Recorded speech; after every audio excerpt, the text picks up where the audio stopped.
Hi Mina et bienvenue dans cette nouvelle vidéo au sein de laquelle je vais vous présenter 3 webtoons où l'héroïne se retrouve coincée ou réincarnée dans un monde régi par un système de jeux vidéo. Si vous aimez la vidéo, n'hésitez pas à la liker et à vous abonner à la chaîne. Et commençons par le premier webtoon qui n'est pas licencié et dont la première saison est disponible en français. Pour ce qui est de l'histoire, notre protagoniste s'occupe de résoudre des bugs dans un jeu à succès, où les joueurs sont en immersion grâce à un casque, un peu comme dans Sword Art Online si vous avez la. Pour cela, elle incarne un personnage PNJ du nom de Shari Azrael, qui est apothicaire. Toutefois, suite à un bug du jeu, elle sera piégée dans ce dernier. La seule solution qu'elle trouvera, il faut qu'elle finisse le jeu pour être déconnectée. Pour cela, elle devra rencontrer divers personnages et réaliser des quêtes. Parmi eux, le protagoniste Cassel, le seigneur des cauchemars. Un webtoon prenant qui nous offre du suspense, de la romance et de la comédie, avec une héroïne qui a un caractère bien trempé et qui est hilarante.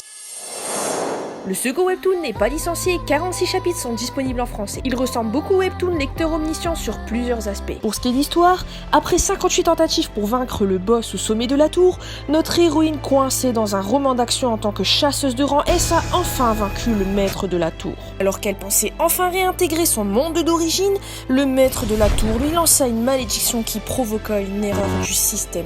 Elle se retrouve alors encore réincarnée, mais cette fois dans un roman de type romance fantasy en tant que vilaine et fille d'un duc. Elle a toutefois conservé ses capacités hors normes et sera déterminée à réaliser les quêtes pour s'échapper de ce monde. Elle fera alors la rencontre de divers personnages. Ce webtoon nous offre de l'action et de la comédie, avec une héroïne badass qui a une grande force de caractère.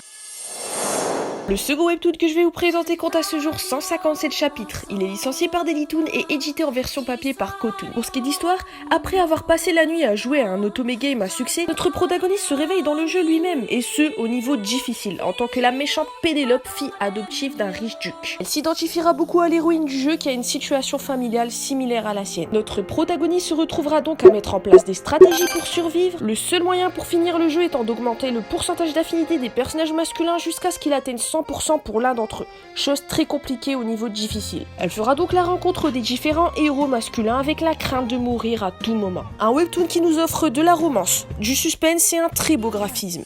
Et voilà Mina, c'est comme ça que cette vidéo se termine. Merci beaucoup d'avoir regardé jusqu'à la fin et je vous dis soreja, matane Mina. When you got monsters trying to take you alive.